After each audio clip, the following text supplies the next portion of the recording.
Hello movie enthusiasts and welcome back to another episode of Cinema Central as we revisit a galaxy far, far away. That's right, it's finally time to talk about Star Wars Episode 9, The Rise of Skywalker, and I couldn't be more happy to have the chance to talk to you about this film with all of you wonderful people.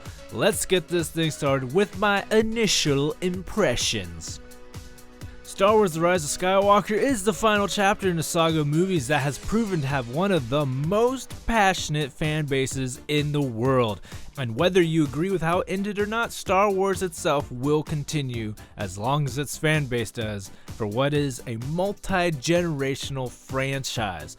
For me, Episode 9 is full of spectacle, action, comedy, and plenty of epic moments with its own twists and turns, but with a 2.5 hour long runtime, it does get a little overcrowded with content and suffers from a convoluted first act. Ultimately, it still felt like a Star Wars film, and in the end, that is all it needed to be, and that suited me just fine. No matter what, I'll always like this story, these characters, and this universe, and I can't wait to see what they will do next with it, now that they are no longer tied down to a specific series of events or people. But I am also still hopeful they can find some way to revisit this story in the future. Those were my initial impressions of Star Wars The Rise of Skywalker. I will probably just refer to it as Episode 9 from this point onward, and there will be full spoilers for the rest of this review, so turn back now if you have yet to see it. You have been warned. So the word on the street is that there is a lot of controversy around this movie, maybe not as much as there was for Episode 8, and I really don't want to salt that old wound, but I was surprised to hear about it, and I will admit that maybe I just got caught up in the spectacle of it all, but I really did enjoy this movie. And I mentioned before that, this is a generational event, and I have been lucky to be a part of it. Seeing the prequel movies when I was a kid and the sequel movies as an adult has been a really exciting time. I've been to the preview night releases for episodes 7, 8, and 9. And one thing I have observed in that time is how the crowd reactions have been fundamentally different. When I saw Episode 7, my theater cheered when the title crawl began, and when Han and Chewie showed up on the Falcon, and again at the end of the movie. During Episode 8, the crowds cheered at the title crawl, the throne room scene, and that was it. No one cheered at the end of Episode 8. And then no one cheered during my showing of Episode 9 at any point during the movie. I'm not saying this means anything in particular, but I think the audience was just a bit more reserved for Episode 9 after Episode 8 happened. Again, that was just a personal observation. Let's talk about this movie. Immediately, I'll say this was the weakest title crawl of any Star Wars movie. It just felt completely lacking of context, which for a third film in a trilogy is not a good thing at all. And it was just like, here's this, and this, and this, and then the movie throws you into it, and some things weren't even addressed again. I think the big one is just like, oh, Emperor Palpatine's back now. That's a thing, here you go. And it was just jarring, which brings me to my next point. The first act of the movie felt very rushed. They just bounced from place to place to place very quickly with only momentary pauses. This caused some serious pacing issues, and I definitely felt it. I think that just adds to the bigger issue that this movie does not feel like a third part of a series. It feels like its own self-contained story. And you know what? Now that I am really thinking about it, you could really watch this movie without the context of any other Star Wars movie and be perfectly fine. And I think that may be why so many people are having issues liking this one. You certainly benefit from watching the other films in the series, but overall, it feels very divorced from the rest of the sequel franchise. And the third big problem is something that's been an ongoing issue for this trilogy of movies. They keep adding characters and don't know what to do with the old ones. Like Rose, who had a pretty prominent role in Episode 8, had like 3 scenes in this movie. And they still kept adding characters to this movie like Zori and Jana, who quite honestly were only there to help the character development of Finn and Poe. And given the film has a large runtime, there's only so much they can fit into it. And I feel some of that valuable time is wasted due to this issue. I know the beginning of this review has been kind of critical thus far, and I know there are going to be more issues moving forward, but those were the main issues I had. But for now, let's get in some of the good stuff, and there is so much to talk about, so fair warning, I'm just going to be bouncing all over the place.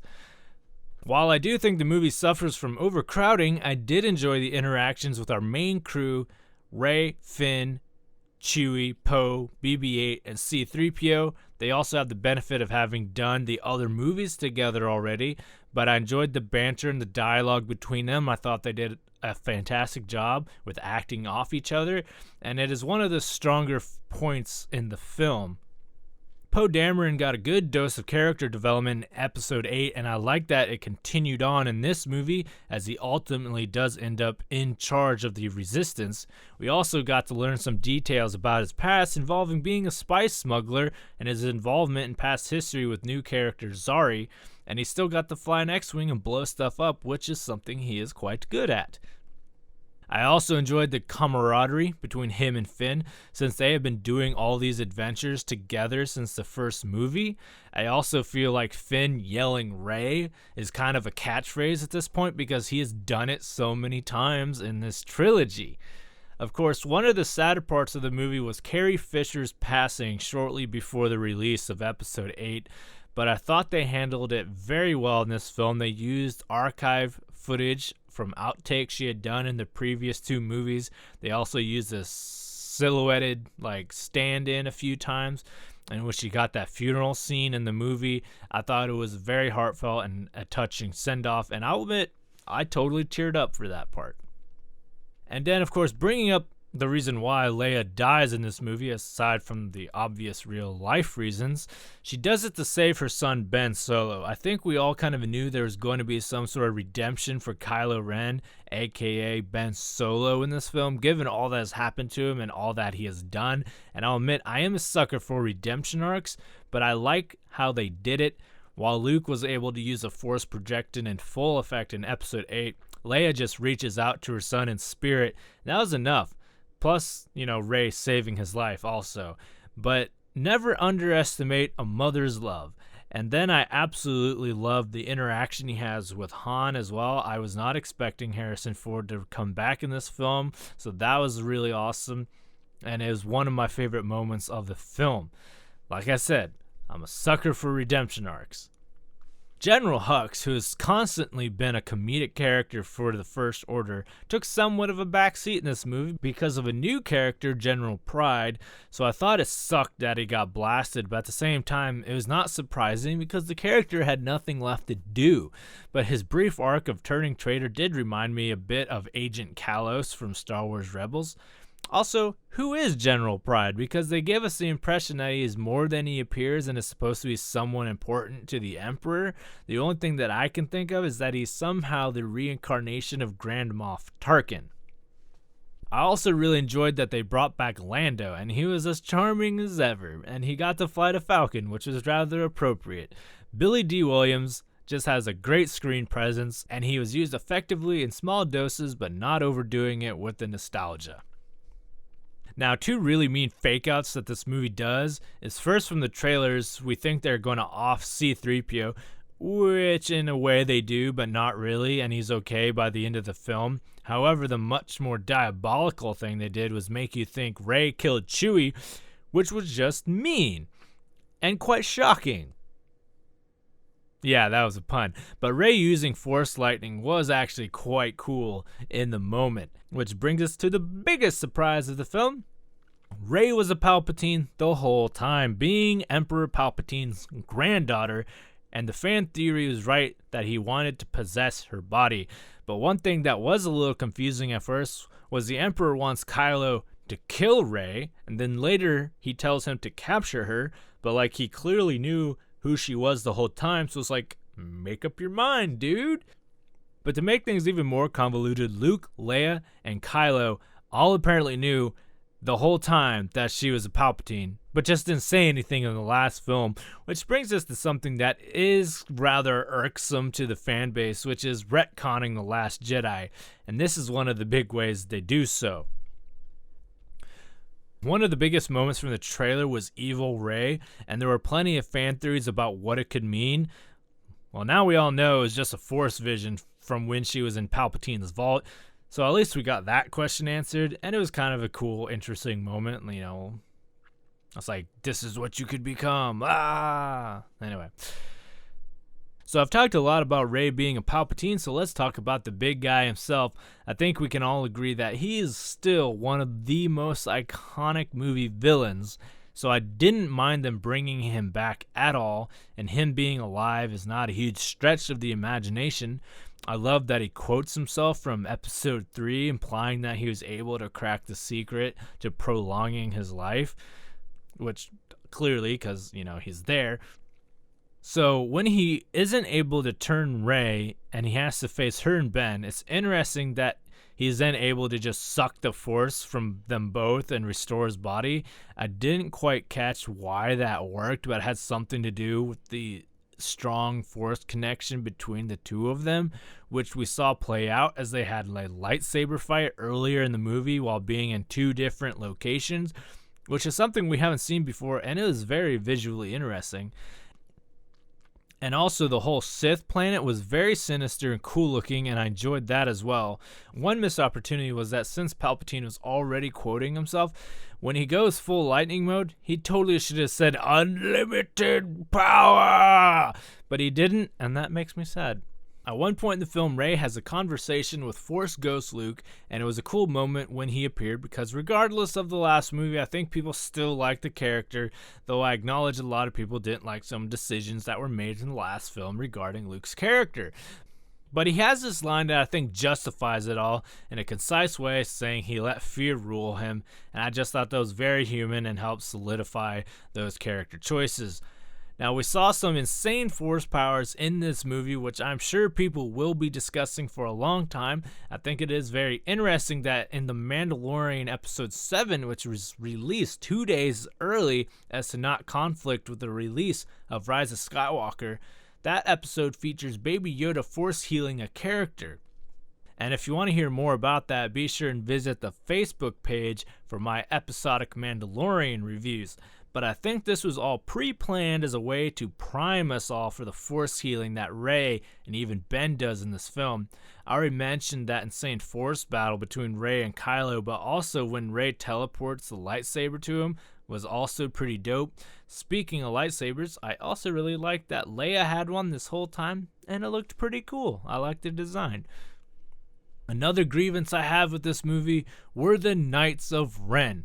There was so much hype about unleashing this fighting force against our heroes. There was so much press about it, and they were utterly disappointing and useless, quite frankly. I think the only reason they were even in the movie was because they were mentioned once in one of the other films, and while their pursuit of the main characters felt a little suspenseful because it was like, oh man, what will happen when they catch up, that never actually happens.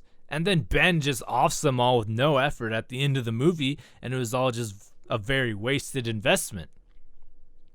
I did like the final battle though. It was large, it was intense, it was grand, it was very active, did a lot of very cool things like the cavalry charge on the Star Destroyer.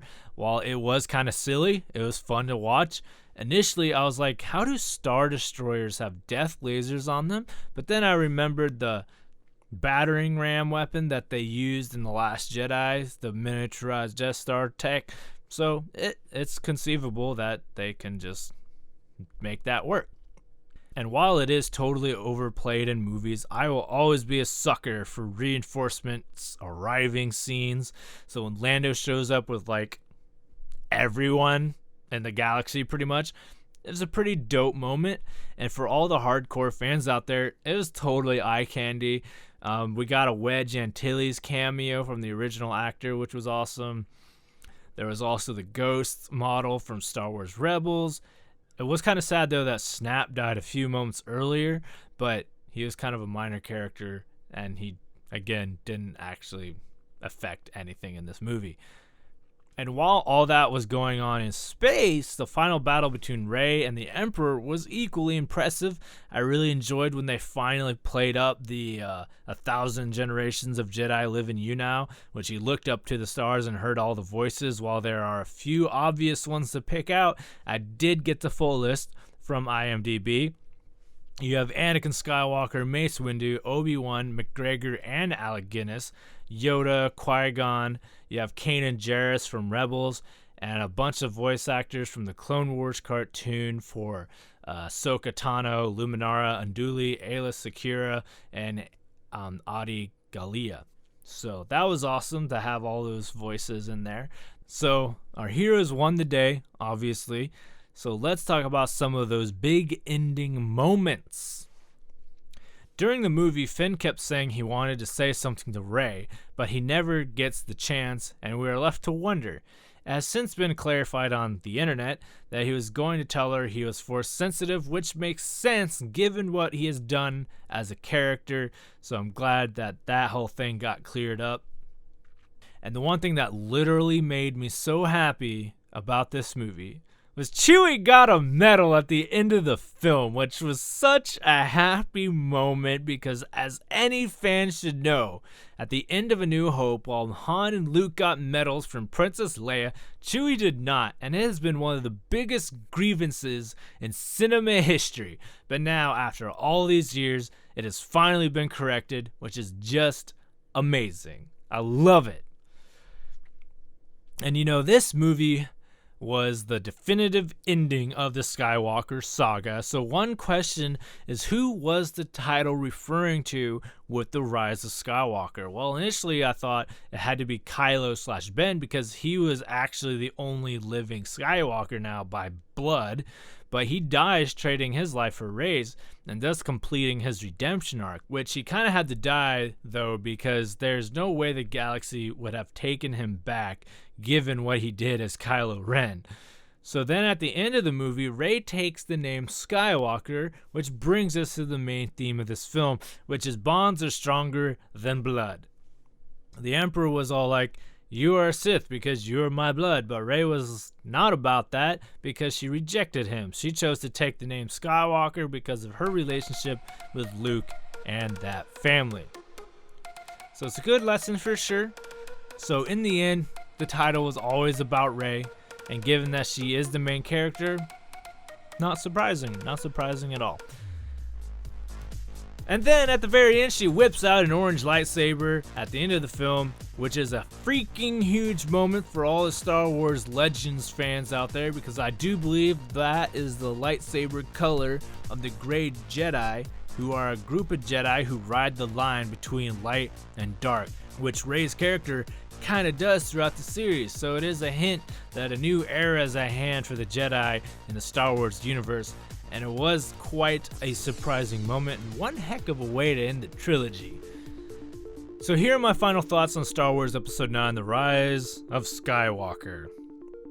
Watching these sequel Star Wars movies has been a wild ride and quite the shared experience with the rest of the Star Wars fan base, and quite unparalleled, I would dare say. While I don't think Rise of Skywalker is a great Star Wars film, I don't think it is terrible either. I think it is quite simply good, and I am content with that. Unfortunately, I think that is also a feeling that a lot of other people are having as well, and may be a reason for all the unrest on the internet. Star Wars has always been an event kind of film, and people don't want to feel content when leaving a Star Wars movie. They want to be excited about it.